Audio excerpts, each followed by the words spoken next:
ভাই আমি বুঝলাম না এই মানুষগুলোর সাথে দেখা হলে মন এত ফুরফুরে কেন হয়ে যায়।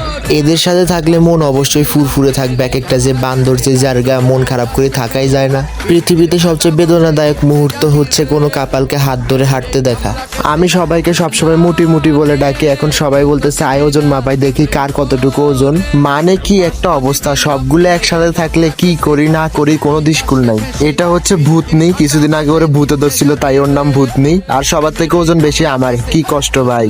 তারপর রাস্তা দিয়ে হাঁটতেছি আর ভিডিও করতেছি। রাস্তা দিয়ে হাঁটতে হাঁটতে আমার বান্ধবী ব্যাটকাইতে এমন ভাবে পড়ছে ভাই, পুরা গাড়ির সামনে পড়ে গেছে।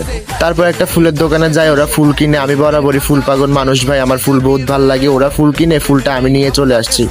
এমন ভাবে খাইতেছে মনে হয় কয় শত বছর পর ওরা ভেলপুরি খাইতে পারছে। একবারে খাইতে যায় পুরা বোরকা টোরকা সব ভরাই ফেলতেছে।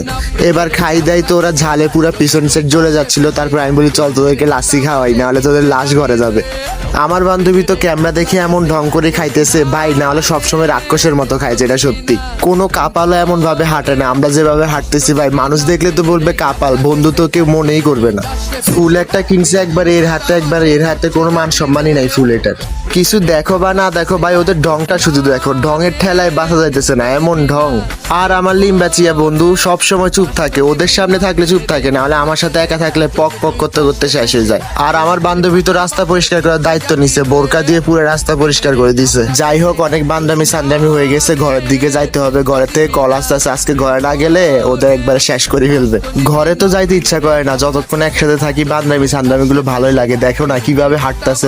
আমাদের ভিতর ম্যাচুরিটি জিনিসটা আর কোনোদিন আসবে না বোধ হয়। ওই মা খালারা বলে ঠ্যাঙে দিয়া লাম বইছি, বুদ্ধি দিয়া কিছু নাই, আসলেই ঠিক। আজকের মতো বাসায় যাইগা, টাটা।